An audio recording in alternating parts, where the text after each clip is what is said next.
विष्णवे नमः। कृपा अगर बन जाए उनकी, बन जाते हैं बिगड़े काम। आशीर्वाद अगर उनका हो तो जग में हो जाता है नाम। हरे कृष्णा। नमस्कार प्रिय भक्तगणों, स्वागत है आप सभी का आपके अपने चैनल ज्ञानार्थ में। आप सभी का दिन शुभ और मंगलमय हो। भगवान विष्णु की कृपा आपके और आपके समस्त परिवार पर सर्वदा बनी रहे। श्रोताओं, आज श्रावण मास का गुरुवार है। आज के दिन भगवान बृहस्पति देव की कथा सुनने से जीवन में सभी मनोरथ शीघ्र ही पूर्ण होते हैं और साथ ही गुरु ग्रह मजबूत होता है। साधक को हर मुकाम पर कामयाबी ही कामयाबी प्राप्त होती है। बृहस्पति देव यानी गुरुवार यानी गुरु ग्रह ग्रहों में सबसे उच्च कोटि के माने जाते हैं। इनके शुभ होने से जीवन में सफलता ही सफलता प्राप्त होती है। साथ ही बृहस्पति देव और माँ लक्ष्मी की असीम कृपा प्राप्त होती है। तो आइए ध्यान लगाकर सरसपान करेंगे श्रावण मास में बृहस्पतिवार की पावन एवं पुण्य फल देने वाली व्रत कथा, भगवान बृहस्पति देव की व्रत कथा। गुरुवार व्रत करने से बृहस्पति देवता प्रसन्न होते हैं। यह व्रत अत्यंत ही फलदायी होता है। अग्नि पुराण के अनुसार अनुराधा नक्षत्र युक्त गुरुवार से आरंभ करके 7 गुरुवार व्रत करने से बृहस्पति ग्रह की हर पीड़ा से मुक्ति मिलती है। श्रोताओं, इस व्रत को समस्त नर नारी को अवश्य ही करना चाहिए मनवांछित फल की प्राप्ति के लिए। इस व्रत को जो साधक करता है सच्ची श्रद्धा के अनुसार, इस कथा का साथ ही रसपान करता है, उनके सभी मनोरथ शीघ्र ही पूर्ण होते हैं। ऐसे साधक भगवान श्री हरि विष्णु को अति प्रिय हैं। प्राचीन समय की बात है, एक बड़ा प्रतापी तथा दानी राजा था। वह प्रत्येक गुरुवार को व्रत रखता था एवं पूजा करता था। यह उसकी रानी को अच्छा ना लगता था। ना वह व्रत करती और ना ही किसी को एक पैसा में दान में देती थी। राजा को भी वह ऐसा करने से मना किया करती थी। एक समय की बात है कि राजा शिकार खेलने वन को चले गए। घर पर रानी और दासी थी। उस समय गुरु बृहस्पति साधु का रूप धारण करके राजा के दरवाजे पर भिक्षा मांगने आए। साधु ने रानी से भिक्षा मांगी तो वह कहने लगी, हे साधु महाराज, मैं इस दान को और पुण्य से तंग आ गई हूँ। कोई ऐसा आप उपाय बताएं जिससे यह सारा धन नष्ट हो जाए तथा मैं आराम से रह सकूं। साधु रूपी बृहस्पति देव ने कहा, हे देवी, तुम बड़ी विचित्र हो। संतान और धन से भी कोई दुखी होता है। अगर तुम्हारे पास धन अधिक है तो इसे शुभ कार्यों में लगाओ जिससे तुम्हारे दोनों लोग सुधरें।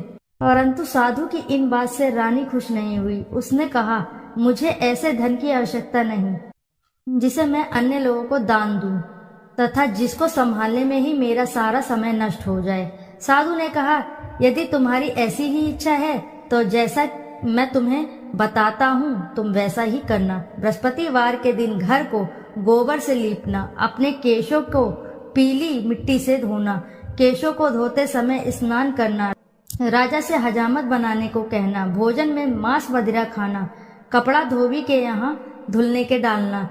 इस प्रकार 7 बृहस्पतिवार करने से तुम्हारा सब धन नष्ट हो जाएगा। इतना कहकर साधु बने बृहस्पति देव अंतर्धान हो गए। साधु के कहे अनुसार करते हुए रानी को केवल 3 बृहस्पतिवार दिन ही बीते थे कि उसकी समस्त धन संपत्ति नष्ट हो गई। भोजन के लिए परिवार तरसने लगा। एक दिन राजा रानी से बोला, हे रानी, तुम यहीं रहो, मैं दूसरे देश को जाता हूँ क्योंकि यहाँ पर मुझे सभी जानते हैं, इसलिए मैं यहाँ पर कोई छोटा कार्य नहीं कर सकता। ऐसा कहकर राजा परदेश चला गया। वहाँ वह जंगल से लकड़ी काट कर लाता, शहर में बेचता। इस तरह वह अपना जीवन व्यतीत करने लगा। इधर राजा के बिना रानी और दासी दुखी रहने लगी। एक समय जब रानी और दासियों को 7 दिन बिना भोजन के रहना पड़ा तो रानी ने अपनी दासी से कहा, हे दासी, पास ही के नगर में मेरी बहन रहती है, वह बड़ी धनवान है, तो उसके पास जा और कुछ ले आ ताकि थोड़ा बहुत गुजर बसर हो जाए। दासी रानी की बहन के पास गई। उस दिन बृहस्पतिवार था। रानी की बहन उस समय बृहस्पतिवार की कथा सुन रही थी। दासी ने रानी की बहन को अपनी रानी का संदेश दिया, लेकिन रानी की बहन ने कोई उत्तर नहीं दिया। जब दासी को रानी की बहन से कोई उत्तर नहीं मिला तो वह बहुत ही दुखी हुई। उसे क्रोध भी आया। दासी ने वापस आकर रानी को सारी बात बता दी। सुनकर रानी ने अपने भाग्य को कोसा। उधर रानी की बहन ने सोचा कि मेरी बहन की दासी आई थी, परंतु मैं उससे नहीं बोली, इससे वह बहुत ही दुखी हुई होगी। कथा सुनकर और पूजन समाप्त कर वह अपनी बहन के घर गई और कहने लगी, हे बहन, मैं बृहस्पतिवार का व्रत कर रही थी। तुम्हारी दासी गई, परंतु जब तक कथा होती है तब तक न उठते हैं न बोलते हैं, इसलिए मैंने नहीं बोला। कहो दासी क्यों आई थी? रानी बोली, हमारे घर में अनाज नहीं था। ऐसा कहते रानी की आंखें भर आई। उसने दासियों के समेत भूखा रहने की भी बात अपनी बहन को बता दी। रानी की बहन बोली, बहन देखो, बृहस्पति देव भगवान सबकी मनोकामना पूर्ण करते हैं। देखो, शायद तुम्हारे घर में अनाज रखा हो। यह सुनकर दासी घर के अंदर गई तो वहां उसे एक घड़ा अनाज भरा मिला। उसे बड़ी हैरानी हुई क्योंकि उसने एक एक बर्तन देख लिया था। उसने बाहर आकर रानी को बताया। दासी रानी से कहने लगी, हे रानी, जब हमको अन्न नहीं मिलता है तो हम व्रत ही तो करते हैं, इसलिए क्यों न इनसे व्रत और कथा की विधि पूछ ली जाए, हम भी व्रत किया करेंगे। दासी के कहने पर रानी ने अपनी बहन से बृहस्पतिवार के व्रत के बारे में पूछा। उसकी बहन ने बताया, बृहस्पतिवार के व्रत में चने की दाल और मुनक्का से विष्णु भगवान को केले की जड़ में पूजन करें तथा दीपक जलावें, पीला भोजन करें तथा कथा सुने। इससे गुरु भगवान बृहस्पति प्रसन्न होते हैं, मनोकामना पूर्ण करते हैं। व्रत और पूजन की विधि बताकर रानी की बहन अपने घर लौट गई। रानी और दासी दोनों ने निश्चय किया कि बृहस्पति देव भगवान का पूजन जरूर करेंगे। 7 रोज बाद जब बृहस्पतिवार आया तो उन्होंने व्रत रखा। गुड़साल में जाकर चना और गुड़ बीन लाई तथा उसकी दाल से केले की जड़ तथा विष्णु भगवान का पूजन किया। अब पीला भोजन कहाँ से है? दोनों बड़ी ही दुखी हुई, परंतु उन्होंने व्रत किया था, इसलिए बृहस्पति देव भगवान प्रसन्न थे। एक साधारण व्यक्ति के रूप में वे 2 थालों में सुंदर पीला फूल लेकर आए और दासी को देकर बोले, हे दासी, यह भोजन तुम्हारे लिए है, तुम्हारी रानी के लिए है, इसे तुम दोनों ग्रहण करना। दासी भोजन पाकर बहुत ही प्रसन्न हुई। उसने रानी को सारी बात बताई। उसके बाद वे प्रत्येक बृहस्पतिवार को गुरु भगवान का व्रत और पूजन करने लगी। बृहस्पति भगवान की कृपा से उनके पास फिर से धन हो गया, परंतु फिर रानी पहले की तरह आलस्य करने लगी। तब दासी बोली, देखो रानी, तुम पहले भी इस प्रकार का आलस्य करती थी। तुम्हें धन के रखने में कष्ट होता है, इस कारण सभी धन नष्ट हो गया। अब गुरु भगवान की कृपा से धन मिला है तो फिर भी तुम्हें आलस्य आ रहा है। बड़ी मुसीबतों के बाद हमने यह धन पाया है, इसलिए हमें दान पुण्य करना चाहिए। अब तुम भूखे मनुष्य को भोजन कराओ, प्याऊ लगवाओ, ब्राह्मणों को दान दो, कुआं, तालाब, बावड़ी आदि का निर्माण करवाओ, मंदिर पाठशाला बनवाकर ज्ञान दान दो, कुंवारी कन्याओं का विवाह करवाओ, अर्थात धन को शुभ कार्यों में खर्च करो, जिससे तुम्हारे कुल का यश बढ़े और स्वर्ग प्राप्त हो और पितृ प्रसन्न हो। दासी की यह बात सुनकर रानी शुभ कर्म में लग गई। उसका यश फैलने लगा। एक दिन रानी और दासी आपस में विचार करने लगी कि ना जाने राजा किस दशा में होंगे। उनकी कोई खोज खबर भी नहीं मिली। उन्होंने श्रद्धा पूर्वक गुरु बृहस्पति भगवान से प्रार्थना की कि राजा जहाँ भी हों शीघ्र वापस आ जाएं। उधर राजा परदेश में बहुत दुखी रहने लगा। वह प्रतिदिन जंगल से लकड़ी बीन कर लाता और उसे शहर में बेचकर अपने दुखी जीवन को बड़ी कठिनता से व्यतीत करता। एक दिन दुखी हो अपनी पुरानी बातों को याद करके वह रोने लगा और उदास हो गया। उसी समय राजा के पास बृहस्पति देव साधु के वेश में आकर बोले, हे लकड़हारे, तुम इस सुनसान जंगल में किस चिंता में बैठे हो, मुझे बतलाओ। यह सुन राजा के नेत्रों में जल भर आया। साधु की वंदना कर राजा ने अपनी संपूर्ण कहानी सुना दी। महात्मा दयालु होते हैं। वे राजा से बोले, हे राजा, तुम्हारी पत्नी ने बृहस्पति देव के प्रति अपराध किया था, जिसके कारण तुम्हारी यह दशा हुई। अब तुम किसी प्रकार की चिंता मत करो, भगवान तुम्हें पहले से अधिक धन देंगे। देखो, तुम्हारी पत्नी ने बृहस्पतिवार का व्रत प्रारंभ कर दिया है।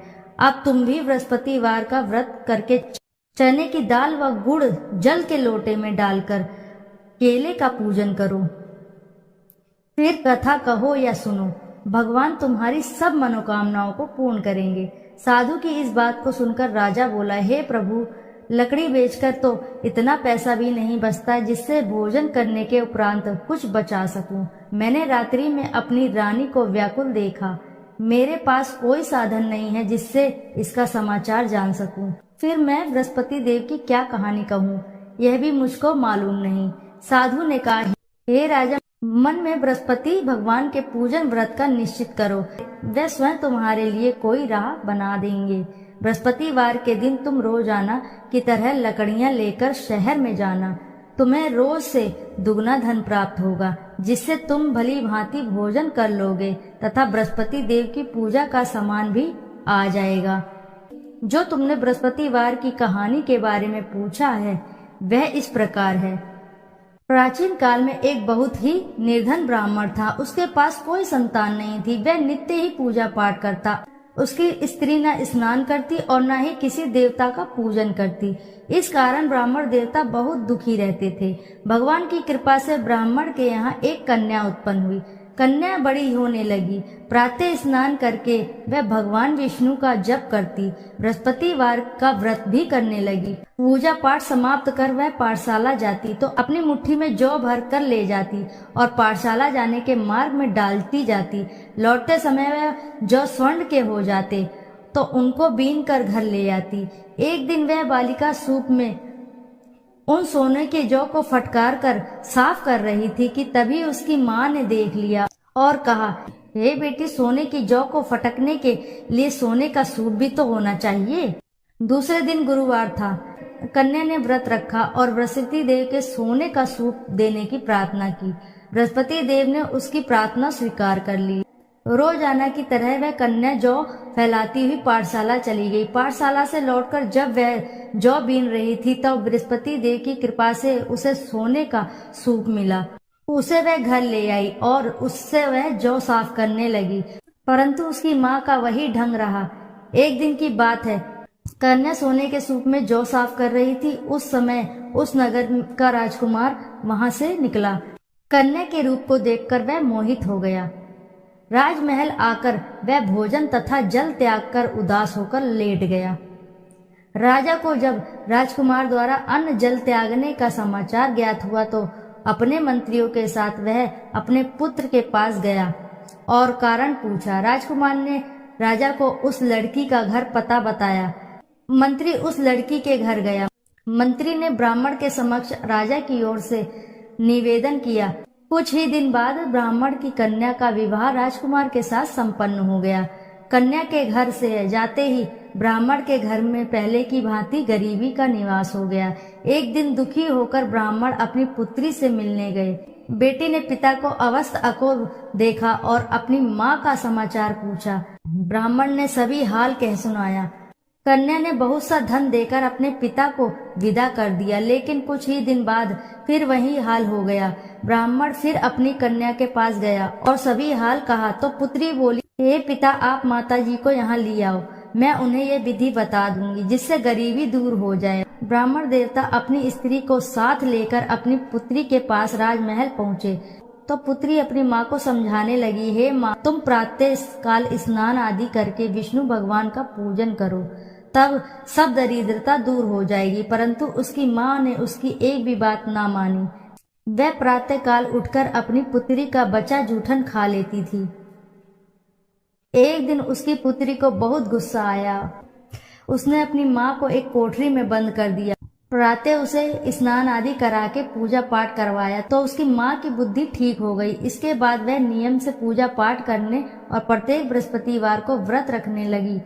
इस व्रत के प्रभाव से मृत्यु के बाद वह स्वर्ग को गई। वह ब्राह्मण भी सुखपूर्वक इस लोक का सुख भोग कर स्वर्ग को प्राप्त हुआ। इस तरह कहानी कहकर साधु देवता वहां से लोप हो गए। धीरे धीरे समय व्यतीत होने पर फिर बृहस्पतिवार का दिन आया। राजा जंगल से लकड़ी काटकर शहर में बेचने गया।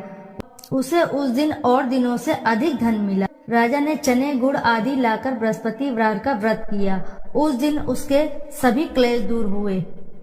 परंतु जब अगले दिन गुरुवार का दिन आया तब बृहस्पतिवार का व्रत करना भूल गया। इस कारण बृहस्पति भगवान नाराज हो गए।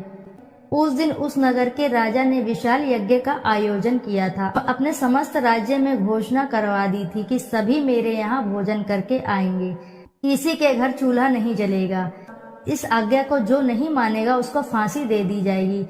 राजा के अनुसार राज्य के सभी वासी भोज में सम्मिलित हुए, लेकिन लकड़हारा कुछ देर में पहुंचा, इसीलिए राजा उसको अपने साथ महल में ले गए। राजा लकड़हारे को भोजन करा रहे थे तो रानी की दृष्टि उस खूंटी पर पड़ी जिस पर उसका हार लटका हुआ था। उसे हार खूंटी पर लटका दिखाई ही नहीं दिया। रानी को निश्चय हो गया कि मेरा हार इस लकड़हारे ने चुरा लिया है। उसी समय सैनिक बुलवाकर उसको जेल में डलवा दिया। लकड़हारा जेल में विचार करने लगा कि न जाने कौन से पूर्ण जन्म के कर्म मुझे यह दुख प्राप्त हुआ। जंगल में मिले साधु को याद करने लगा। तत्काल बृहस्पति देव साधु के रूप में प्रकट हो गए और कहने लगे, अरे मूर्ख, तूने बृहस्पति देवता की कथा नहीं की, इसी कारण तुझे दुख प्राप्त हुआ। अब चिंता मत कर। बृहस्पतिवार के दिन जेल खाने के दरवाजे पर तुझे 4 पैसे जड़े मिलेंगे। उनसे तू बृहस्पति की पूजा करना तो तेरे सभी कष्ट दूर हो जाएंगे। अगले बृहस्पतिवार उसे जेल के द्वार पर 4 पैसे मिले। राजा ने पूजा का सामान मंगवाकर कथा कही और प्रसाद बांटा। उसी रात्रि में बृहस्पति देव ने उस नगर के राजा को स्वप्न में कहा, हे राजा, तूने जिसे जेल में बंद किया है उसे कल छोड़ देना, वह निर्दोष है। राजा प्रातःकाल उठा और खूंटी पर हार टंगा देखकर लकड़हारे को बुलाकर क्षमा मांगी तथा राजा के योग्य सुंदर वस्त्र और आभूषण भेंट कर उसे विदा किया। गुरुदेव की आज्ञा अनुसार राजा अपने नगर को चल दिया। राजा जब नगर के निकट पहुंचा तब उसे बड़ा ही आश्चर्य हुआ। नगर में पहले से अधिक बाग, तालाब और कुएं तथा बहुत सी धर्मशालाएं, मंदिर आदि बने हुए थे। राजा ने पूछा कि यह किसका बाग और धर्मशाला है। तब नगर के सब लोग कहने लगे कि ये सब रानी और दासी द्वारा बनवाए गए हैं। राजा को आश्चर्य हुआ और गुस्सा भी आया कि उसकी अनुपस्थिति में रानी के पास धन कहाँ से आया होगा। जब रानी ने यह खबर सुनी कि राजा आ रहे हैं तो उसने अपनी दासी से कहा, हे दासी, देख राजा हमको कितनी बुरी हालत में छोड़ गए थे। वह हमारी ऐसी हालत देखकर न लौट जाएं, इसलिए तू दरवाजे पर खड़ी हो जा। रानी की आज्ञा अनुसार दासी दरवाजे पर खड़ी हो गई और जब राजा आए तो उन्हें अपने साथ महल में ले गई। तब राजा ने क्रोध करके अपनी तलवार निकाली और पूछने लगा, बताओ यह धन तुम्हें कैसे प्राप्त हुआ। तब रानी ने सारी कथा सुनाई। राजा ने निश्चय किया कि मैं रोजाना दिन में 3-4 बार कथा कहूंगा और सुनूंगा तथा रोज व्रत किया करूंगा। अब हर समय राजा के दुपट्टे में चने की दाल बंधी रहती थी तथा दिन में 3 बार कथा कहता। एक रोज राजा ने विचार किया कि चलो अपनी बहन के यहाँ हो आऊं। इस तरह का निश्चय कर राजा घोड़े पर सवार होकर अपनी बहन के यहाँ चल दिया। मार्ग में उसने देखा कि कुछ आदमी एक मुर्दे को ले जा रहे हैं। उन्हें रोककर राजा कहने लगा, अरे भैया, मेरी बृहस्पति की कथा सुन लो। वे बोले, लो, हमारा तो आदमी मर गया, इसको अपनी कथा की पड़ी है। परंतु कुछ आदमी बोले, अच्छा कहो, हम तुम्हारी कथा भी सुन लेंगे। राजा ने दाल निकाली और कथा कहनी शुरू कर दी। जब कथा आधी हुई तो मुर्दा हिलने लगा और जब कथा समाप्त हुई तो राम राम करके वह मुर्दा खड़ा हो गया। राजा आगे बढ़ा। उसे चलते चलते शाम हो गई। आगे मार्ग में उसे एक किसान खेत में हल चलाता मिला। राजा ने उससे कथा सुनने का आग्रह किया, लेकिन वह नहीं माना। राजा आगे चल पड़ा। राजा के हटते ही बैल पछाड़ खाकर गिर गए तथा किसान के पेट में बहुत जोर से दर्द होने लगा। उसी समय किसान की पत्नी रोटी लेकर आई। उसने जब देखा तो अपने पुत्र से सब हाल पूछा। बेटे ने सभी हाल बताया। बुढ़िया दौड़ी दौड़ी उस घुड़सवार के पास गई और उससे बोली, मैं तेरी कथा सुनूंगी, तू अपनी कथा मेरे खेत पर ही चलकर कहना। राजा ने लौटकर बुढ़िया के खेत पर जाकर कथा कही, जिसके सुनते ही बैल खड़े हो गए तथा किसान के पेट का दर्द भी ठीक हो गया। राजा अपनी बहन के घर पहुंच गया। बहन ने भाई की खूब मेहमानी की। दूसरे रोज प्रातःकाल राजा जागा तो वह देखने लगा कि सब लोग भोजन कर रहे हैं। राजा ने अपनी बहन से जब पूछा, ऐसा कोई मनुष्य है जिसने भोजन नहीं किया हो, जो मेरी बृहस्पतिवार की कथा सुन ले। बहन बोली, हे भैया, यह देश ऐसा ही है। पहले यहाँ के लोग भोजन करते हैं, बाद में अन्य काम करते हैं। फिर वह एक कुम्हार के घर गई जिसका लड़का बहुत ही बीमार था। उसे मालूम हुआ कि उसके यहाँ 3 दिन से किसी ने भोजन नहीं किया है। रानी ने अपने भाई की कथा सुनने के लिए कुम्हार से कहा। वह तैयार हो गया। राजा ने जाकर बृहस्पतिवार की कथा कही, जिसको सुनकर उसका लड़का ठीक हो गया। अब तो रोज राजा की प्रशंसा होने लगी। एक दिन राजा ने अपनी बहन से कहा, हे बहन, मैं अब अपने घर जाऊंगा, तुम भी तैयार हो जाओ। राजा की बहन ने अपनी सास से अपने भाई के साथ जाने की आज्ञा मांगी। सास बोली, चली जाओ, परंतु अपने लड़के को मत ले जाना, क्योंकि तेरे भाई के कोई संतान नहीं होती। बहन ने अपने भाई से कहा कि हे भैया, मैं तो चलूंगी, परंतु कोई बालक नहीं जाएगा। अपनी बहन को भी छोड़कर दुखी मन से राजा अपने नगर को लौट आया।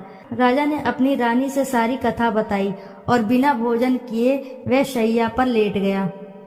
रानी बोली, हे प्रभु, बृहस्पति देव ने हमें सब कुछ दिया है, वे हमें संतान भी अवश्य ही देंगे। उसी रात बृहस्पति देव ने राजा को स्वप्न में कहा, हे राजा, उठ, सभी सोच त्याग दे, तेरी रानी गर्भवती है। राजा को यह सुनकर बड़ी ही खुशी हुई। 9वें महीने रानी के गर्भ से एक सुंदर सा पुत्र पैदा हुआ। तब राजा बोला, हे रानी, स्त्री बिना भोजन के रह सकती है, परंतु तुम बिना कहे नहीं रह सकती। जब मेरी बहन आए तुम उससे कुछ मत कहना। रानी ने हाँ कर दी। जब राजा की बहन ने यह शुभ समाचार सुना तो वह बहुत खुश हुई तथा बधाई लेकर अपने भाई के यहाँ आई। रानी ने तब उसे आने का अलाना दिया। जब भाई अपने साथ ला रहे थे तब टाल गई, उनके साथ ना आई और आज अपने आप ही भागी भागी बिना बुलाए आ गई। तो राजा की बहन बोली, भाई, मैं इस प्रकार ना कहती तो तुम्हारे घर औलाद कैसे होती। बृहस्पति देव सभी मनोकामनाएं पूर्ण करते हैं। जो सद्भावना पूर्वक बृहस्पतिवार का व्रत करता है एवं कथा पढ़ता है अथवा सुनता है और दूसरों को सुनाता है, बृहस्पति देव उसकी सभी मनोकामनाएं पूर्ण करते हैं, उनकी सदैव रक्षा करते हैं। जो संसार में सद्भावना से गुरु का पूजन एवं व्रत सच्चे मन से और सच्चे हृदय से करते हैं, जैसे सच्ची भावना से रानी और राजा ने बृहस्पति देव की कथा का गुणगान किया तो उनकी सभी इच्छाएं बृहस्पति ने पूर्ण की। अनजाने में भी बृहस्पति देव की उपेक्षा ना करें, ऐसा करने से सुख शांति नष्ट हो जाती है। इसलिए सबको कथा सुनने के बाद प्रसाद लेकर जाना चाहिए।